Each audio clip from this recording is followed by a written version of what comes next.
수모를 당하여 죽으심으로 우리의 죄를 홀로 지시고 부활하여 사망 권세를 깨뜨리시고 영생의 소망을 주신 주님께 감사를 드립니다. 아멘.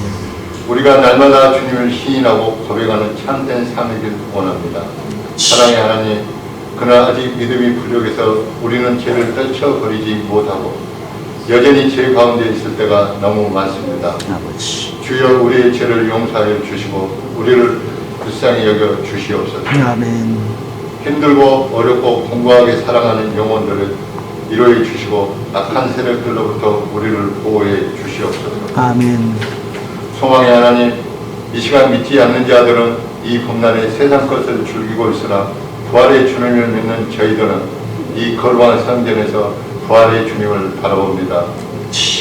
메마른 대지에 담비를 부어주시듯 우리의 마음에 성령의 담비를 흠뻑 부어주시길 간절히 원하고 기도드립니다. 아멘.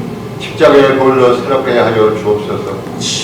그리하여 말씀이 우리의 삶의 진리이고 등불이 되게 하여 주시옵소서. 아멘. 오늘 부활의 복된 소식을 대언하시기 위하여 단위에 세우신 담임 목사님은 성령께서 친히 붙드시고 권세 있는 말씀으로 이 자리에 참석한 모든 성도들의 심령을 채울 수 있도록 하여 주시옵소서. 이 예배의 시정을 주님께 의탁하며 부활하시와 산 소망이 되시는 예수 그리스도의 이름으로 기도드리옵나이다. 아멘. 마태복음 28장 1절에서 6절 말씀입니다. 같이 읽겠습니다. 아멘. 안식일이 다 지나고 안식 후 첫날이 되려는 새벽에 막달라 마리아와 다른 마리아가 무덤을 보려고 갔더니 큰 지진이 나며 주의 천사가 하늘로부터 내려와 돌을 굴려내고 그 위에 앉았는데 그 형상이 번개 같고 그 옷은 은같이 희건을 지키던 저들이 그를 무서워하며 떨며 죽은 사람과 같이 되었더라. 천사가 여자들에게 말하여 이르되 너희는 무서워하지 말라. 십자가에 못 박히신 예수를 너희가 찾는 줄을 내가 아노라. 그가 여기 계시지 않고 그가 말씀하시던 대로 살아나셨느니라. 와서 그가 누우셨던 곳을 보라. 아멘.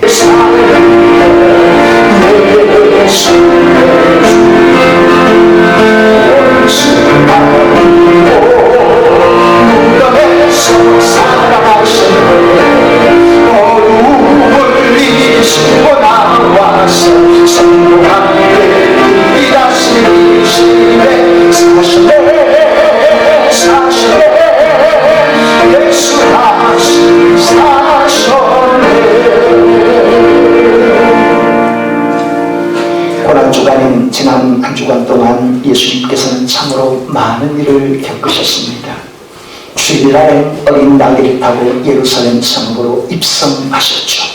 그때 많은 유대 군중들이 겉옷을 땅바닥에 펼치고 종려나무지를 꺾으며 호산나 우리의 왕이십니다 다 열광하고 환호성을 질렀습니다.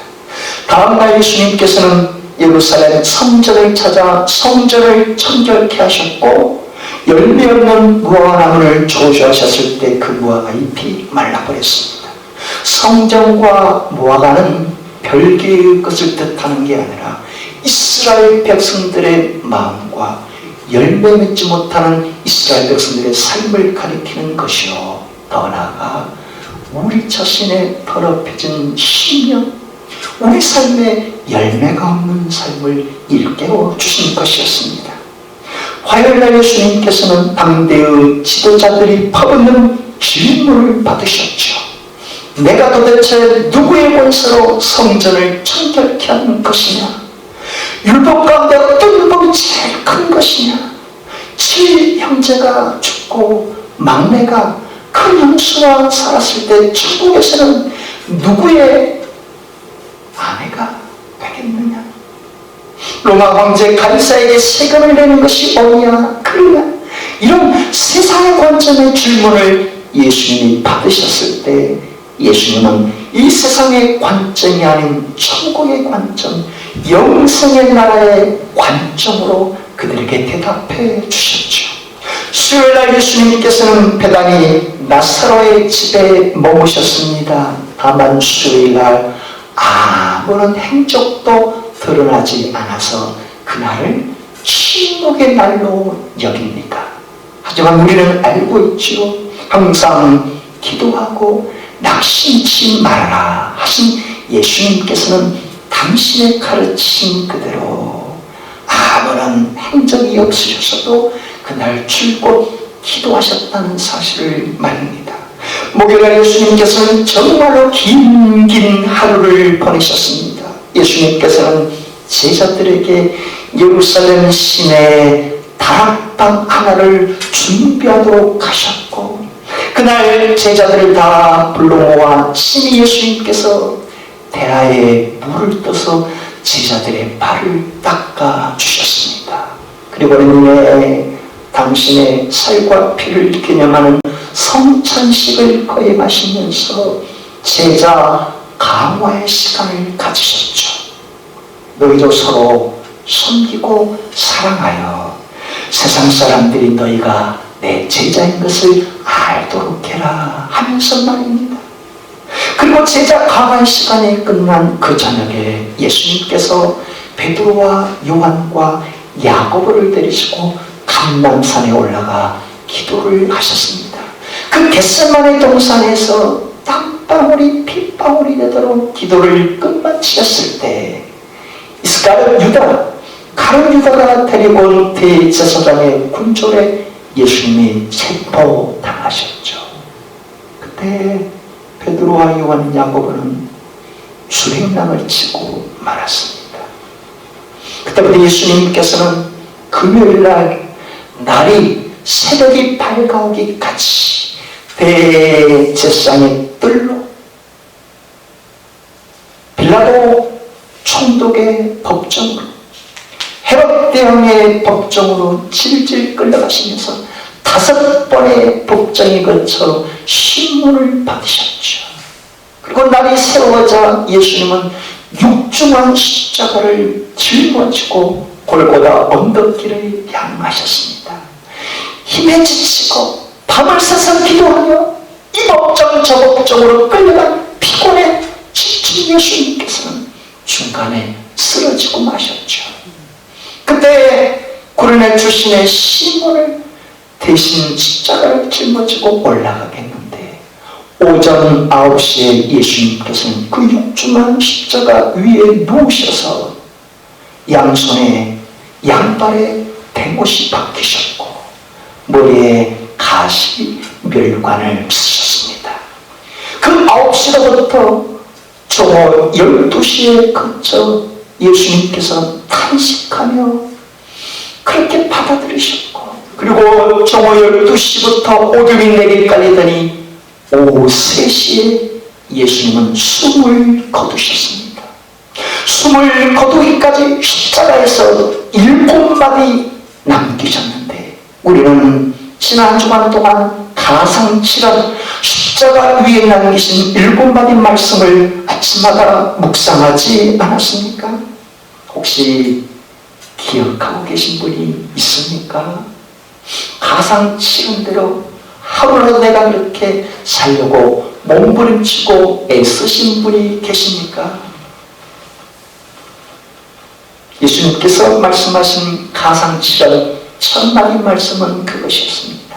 아버지, 저들을 사하여 주옵소서. 자기들이 하는 것을 알지 못함이니이다. 누구를 가리키는 말씀이겠습니까?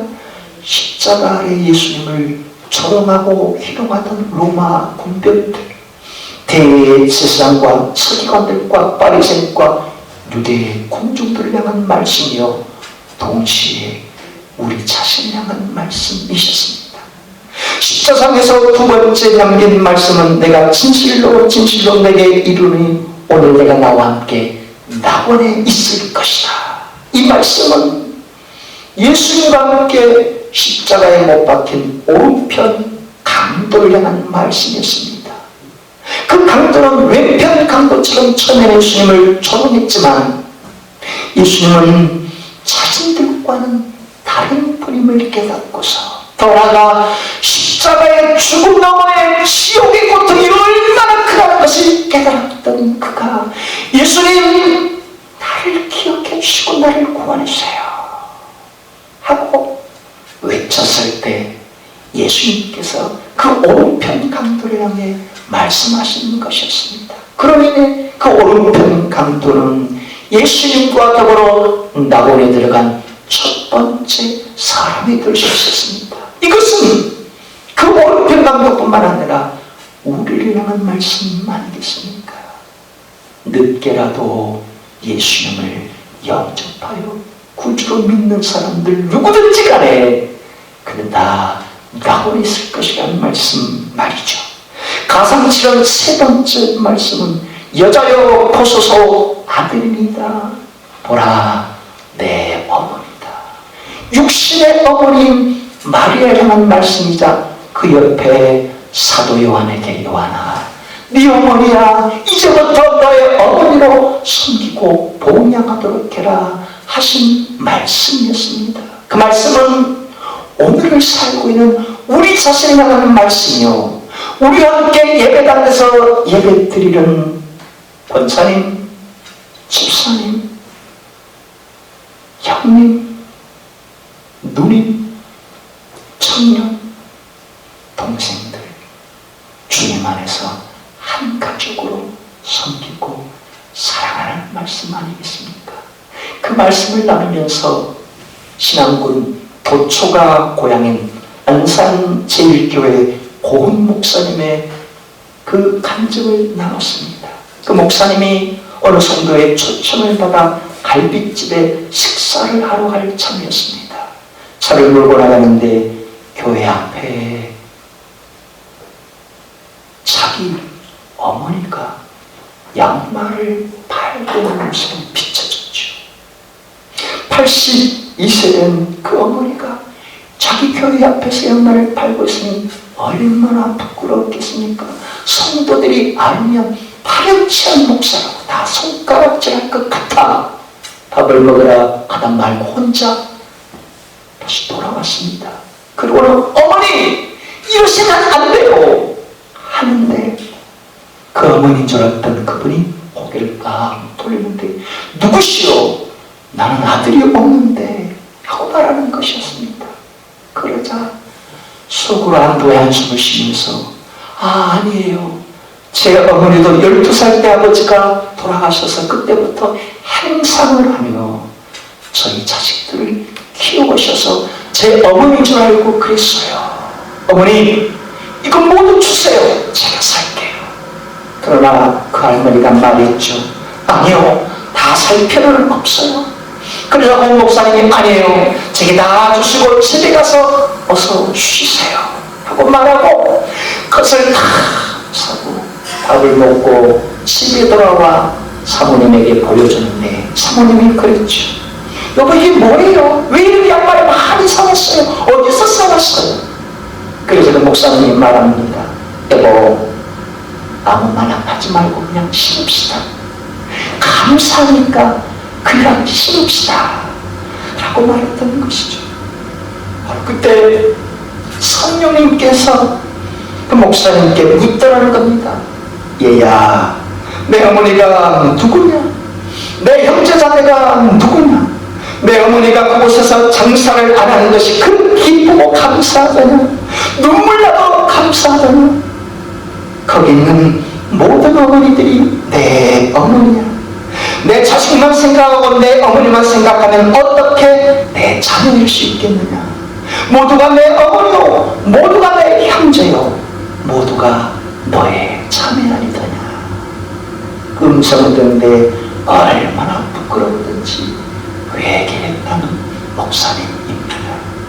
우리가 함께 예배를 드리고 성도들과 함께 찬양을 드릴 때 하나님께 예배를 드리는 것뿐만 넘어서서 우리 권사님 나이 많든 나이 적든 또 내 형님 뻘, 오빠 뻘, 누님 뻘, 내 동생 뻘, 내 자식 뻘 우리 교회 모든 성도들이 우리의 어머니요 우리의 아버지요 우리의 자식들이요 형님 동생이라는 사실입니다.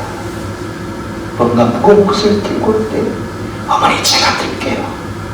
누가 기쁨으로 들어올 때 어서 오세요 안아주고, 포옹은 안 되겠지만, 안아줘서 지금 코로나도 안 되겠지만 기쁨으로 맞아주고, 내 어머니처럼 내 자식처럼 사랑으로 섬기는 것, 주님이 십자가 위에서 우리에게 말씀하시는 사실이라는 겁니다.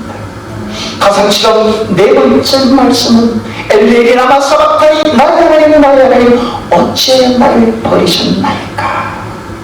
주님이 십자가를 질 때 아버지 하나님이 외면하신 것 같아 단절의 고통, 소외의 고통 다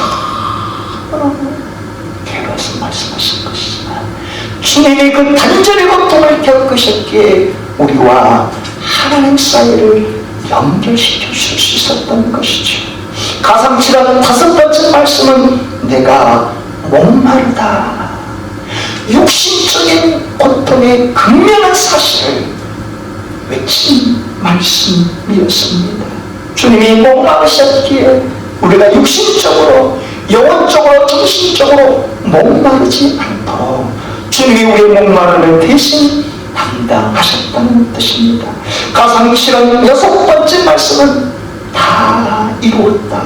헬라어로 테텔레스타이, 내게 주신 하나님의 사명을 이 땅에서 와서 십자가에 죽기까지 내 사명을 다 이루었다. 그러니 너희들도, 십자가 안에 있는 너희들도 오늘 우리들을 향해서도 너희 각자에게 부여한 사명을 잘 이루도록 해라.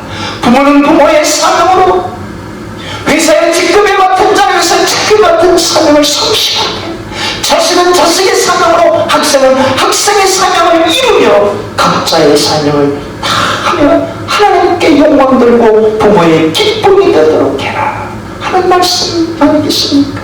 그리고 마지막 일곱 번째 말씀은 아버지 내 영혼을 아버지 손에 부탁하나이다 하는 말씀이었습니다. 이 말씀은 당신의 육신을 넘어 영적인 세계, 영혼의 세계, 천국의 세계가 있음을 우리에게 일깨워 주신 음성이었습니다. 만약 예수님께서 그렇게 끝나버렸다면 무슨 수가 있겠습니까마는 내 영혼을 아버지 손에 부탁하나이다, 이 한마디 말씀을 통해 우리에게도 육신의 세계 넘어 영혼의 세계, 천국의 세계가 있음을 우리에게 일깨워 주신 것이요, 오늘 우리에게도 그 영광의 나라로 불러오실 때가 있다는 사실 아니겠습니까? 그런데 왜 가상시간을 다시금 생각하는 것이겠습니까? 예수님께서 십자가에 못 박혀 죽으신 그 모습은 인위적으로 꾸민 이야기가 아니라, 거짓으로 꾸며낸 이야기가 아니라 실제 사건이기 때문입니다. 예수님께서 십자가에 물과 피를 다 쏟으시면서 죽을 때 과연 로마 황제나 로마의 정치가들이 기억이나 했겠습니까? 로마가 세계를 장악하던 그 당시에 주님의 십자가 사건은 예루살렘 골고다 언덕에 아주 초라한 사건이요, 누구나 기억하지 않을 사건이었습니다. 마치 1801년 우리나라 순조 1년 때 조상의 효도 모른다면서 천주학들, 사학을 믿는 사람들 다 잡아서 죽이고 그 당시 정략전을 흑산도로 유배시켰던 그 모습과 결코 다르지 않은 것이죠. 근데 정략전은 흑산도로 유배로 와서 사상어원을 썼는데 그 당시에 순조나 정치 관료들이 누구 하나 정략전을 생각이나 했겠습니까?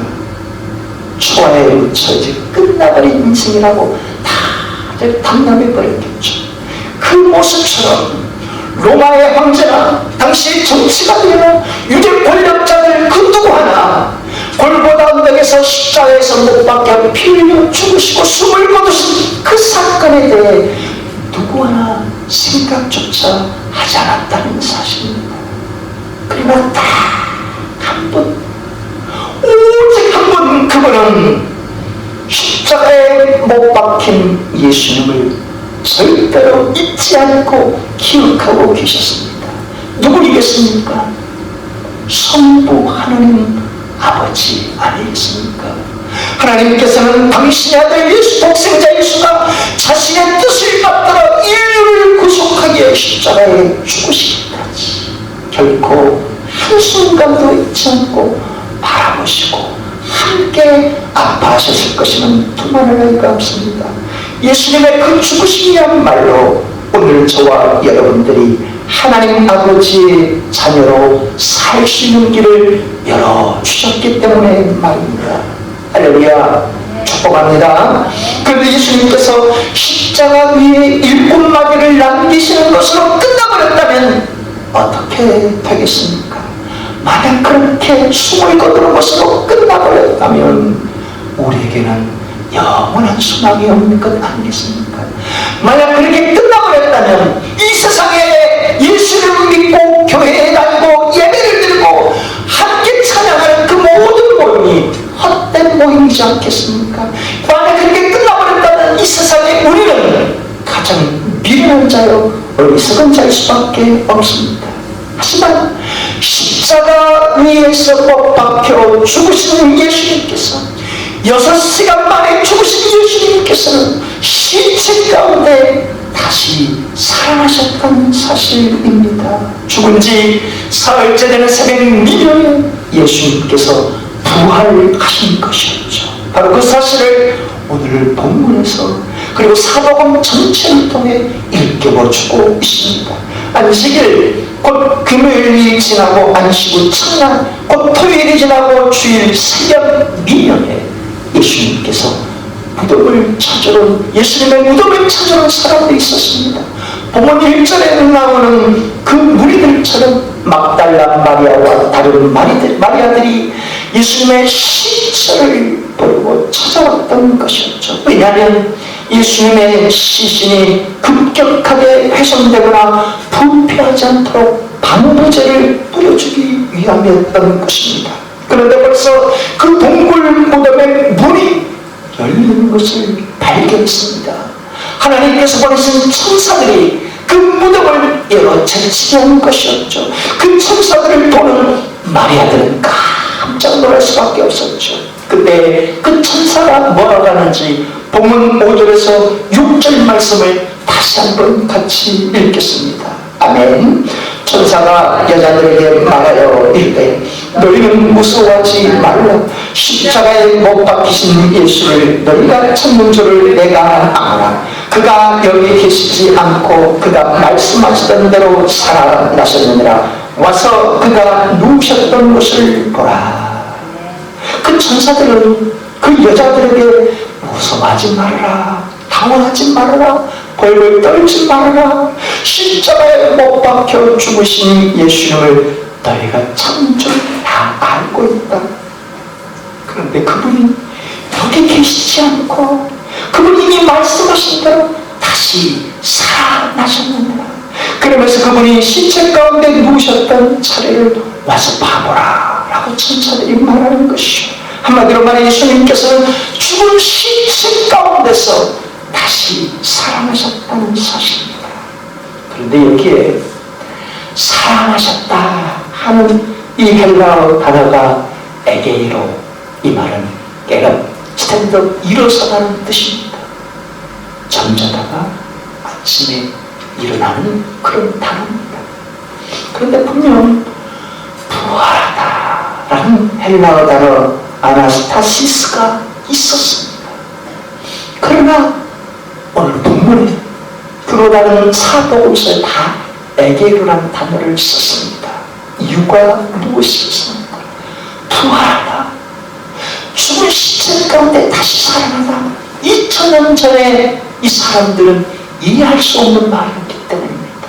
그 당시에 시체가 다시 살아나다, 이 말은 거짓말이거나 혹은 전설 속에 있는 일로 여겼기에 부활하다, 아나스타시스라는 단어를 사용하지 않았던 것이고 오히려 일어나다, 에게로라는 단어를 사용했던 것입니다.